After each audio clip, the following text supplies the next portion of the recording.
Hello, everyone. This is Rick with a Cyber Pro podcast. Industry leaders share their insights. It's about 5 questions in 9 minutes. Stackers never sleep. We have a repeat guest.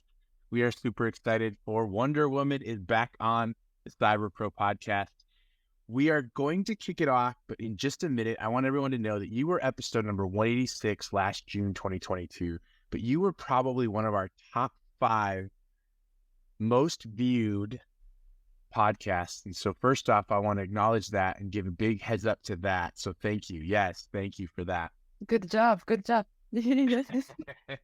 Love it. So first question for you on this round of the Cyber Pro podcast is, what have you been up to since last being on the podcast?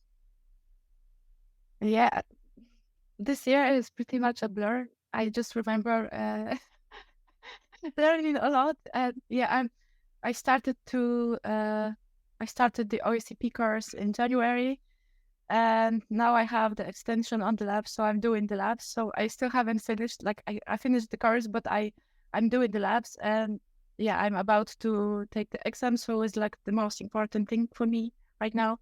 Just pass the OSCP and like move on with my life finally. Nice. No pressure on those exams, but good luck. How has cybersecurity and the landscape around it really evolved over the past few years? Yeah, I'm pretty fresh in the field, so like I don't know, I don't have like the big picture maybe view here, but I think the cybersecurity field has like a growing recognition, and the importance of securing sensitive information and systems, and yeah, is growing.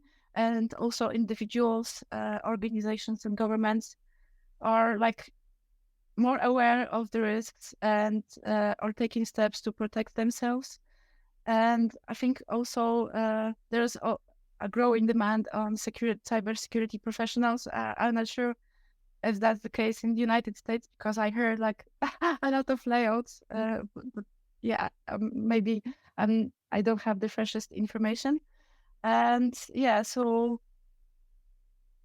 those cyber security professionals can help to mitigate the risks and keep information systems safe from cyber attacks. And I think we really need them. So let's hire some more.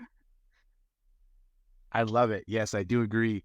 And in the United States, if you're truly a skilled cyber professional, you didn't really hit the the layoff side of the house. But yes, we still have a huge skills gap. So, and you're coming into the world, which is, really cool. You've obviously been doing a bunch of really fun stuff. So that's a good segue into this next question for you. Are there any emerging trends or technologies or even approaches that you're excited about? Oh, I'm excited about Gen AI. So I did some trainings, and now I finished the Gen AI summer school at Accenture when I work. So, yeah, that's really exciting. And I think if when some like trends emerge, I try to get knowledgeable with them and like think of a way I can put those into the adversarial mindset that like my job requires. So yeah, that's exciting. And so far, I'm not sure how we can use it to exploit it, anything, but it's like really powerful new trend, and I don't know, tool to I think get knowledgeable with.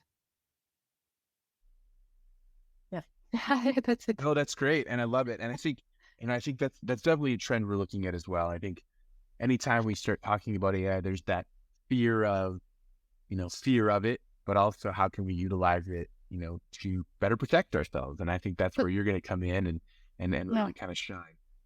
but why are we afraid? Because like if for example, how we have a team and there is like a new employee that comes in and he's like has no more knowledge and he's more skilled, and like people are afraid that they will lose the job because that guy is here, or a woman, I don't know.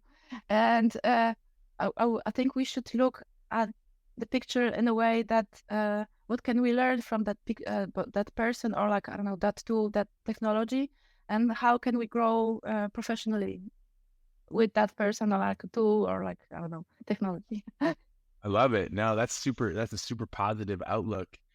Take that forward to the next question. Share a real world cybersecurity story and what lessons or takeaways that we can learn from it. Yeah, I don't really have like a specific story, but what I'm interested in recently is attacks on the medical healthcare. And for example, it's possible to hack a pacemaker now. So I don't know. I think that's scary, and I don't know, something to be aware of. That yeah,